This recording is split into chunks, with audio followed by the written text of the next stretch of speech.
5000 साल पहले भगवान श्री कृष्ण ने मनुष्य की बर्बादी के 3 ही कारण बताए थे।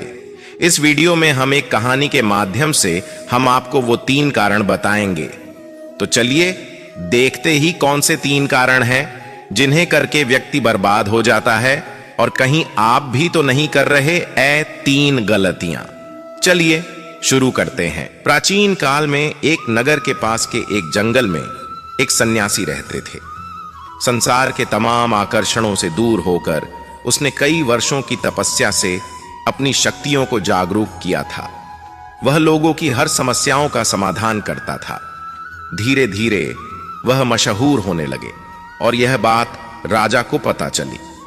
राजा ने सन्यासी से मिलने का फैसला किया और वह सन्यासी से मिले। राजा सन्यासी के बातों से बहुत प्रभावित हुए और उन्हें अपने राज्य में चलने तथा महल में रहने का आग्रह किया। सन्यासी मान गए और राजा के साथ उनके महल में रहने लगे। कुछ साल तक सन्यासी वहीं रहे। एक दिन राजा और रानी को पड़ोस के राज्य में जाना पड़ गया। उन्होंने एक नौकर को सन्यासी के भोजन आदि की जिम्मेदारी देकर निकल गए। एक दिन नौकर बीमार पड़ गया और आया ही नहीं। सन्यासी को खाना खिलाने वाला कोई नहीं था। वह इंतजार करता रहा और अंततः वह गुस्से में लाल हो गया। तभी राजा और रानी वापस आए।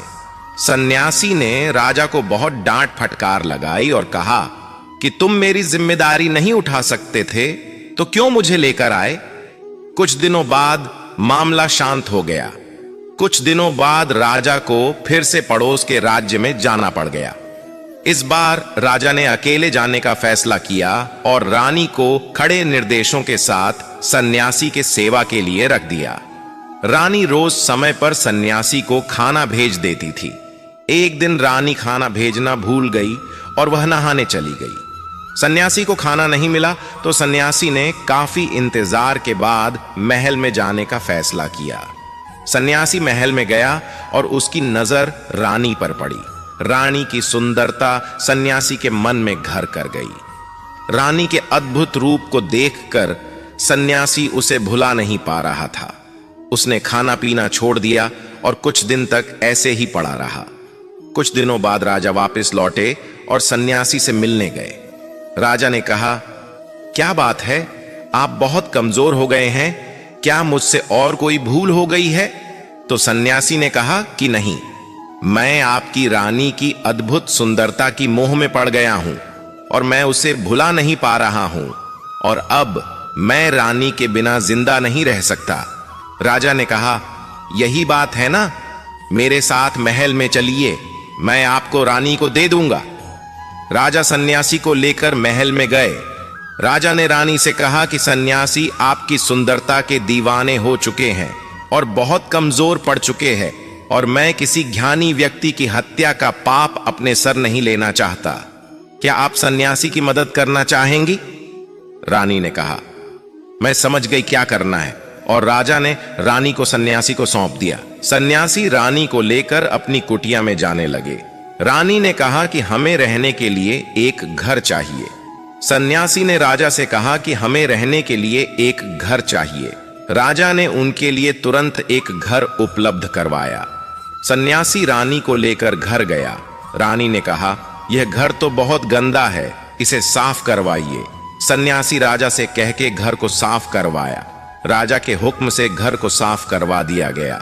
फिर नहा धोकर रानी बिस्तर पर बैठ गई और सन्यासी भी रानी के पास आ गया। रानी ने कहा, क्या आप जानते नहीं कि आप कौन थे और आज आप क्या बन गए हैं। आप एक महान सन्यासी थे जिनके आगे राजा भी झुककर प्रणाम करते थे, और आज वासना के कारण आप मेरे गुलाम हो गए हैं। यह सुनकर सन्यासी को महसूस हुआ कि वह तो एक सन्यासी था जो सारी सुख सुविधाओं को छोड़कर शांति की तलाश में जंगलों में चला गया था। फिर सन्यासी ने राजा को बुलाया और रानी को उनको सौंप दिया और कहा, ये राजन, आज मैं आपको मनुष्य के बर्बादी के जो 3 कारण बताऊंगा, जिनको यदि व्यक्ति ना करे तो वह सबसे सुखी रहेगा और व्यक्ति बर्बाद नहीं होगा। पहली आदत है इच्छा, क्योंकि इच्छा ही दुनिया की हर एक व्यक्ति के अंदर सबसे पहला अवगुण होता है और जो व्यक्ति अपनी इच्छाओं को नियंत्रण में नहीं रख पाता है वह जीवन के किसी भी क्षेत्र में सफल नहीं हो पाता है, क्योंकि जैसे ही उसकी एक इच्छा पूरी होती है वह दूसरी की ओर बढ़ने लगता है, और दूसरी पूरी होती है तो तीसरी इच्छा उसके मन में जागृत हो जाती है, और फिर ऐसे करते करते इच्छाओं पर नियंत्रण ना होने के कारण इसी जाल में उलझा रहता है और दुखी सकता है।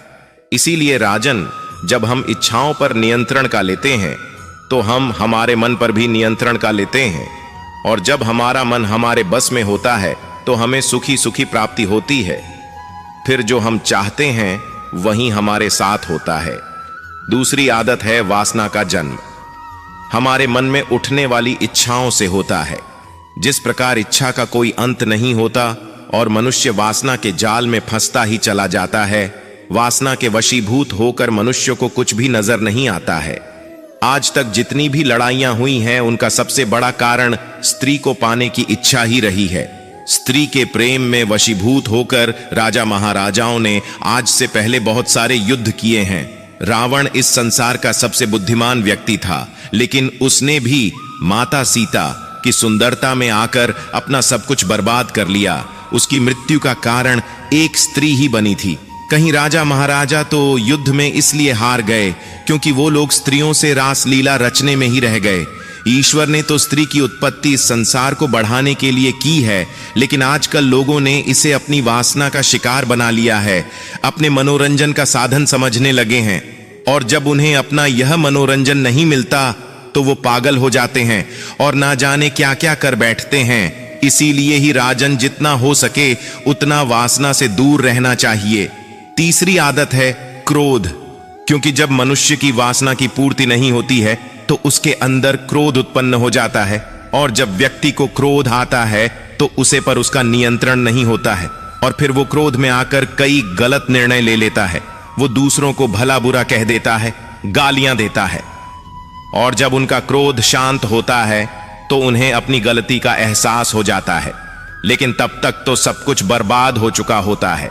क्रोध के कारण मनुष्य के कई बने बनाए काम भी बिगड़ जाते हैं। जब मनुष्य के भीतर क्रोध उत्पन्न होता है तो वो अंदर से बहुत कमजोर हो जाता है, और एक कमजोर मनुष्य कुछ भी नहीं कर सकता है, उसे कभी भी सफलता हासिल नहीं हो सकती। क्रोध हमारे भीतर तनाव को उत्पन्न करता है, और अगर एक बार हम तनाव में चले गए तो हमारा पूरा जीवन बर्बाद हो जाता है।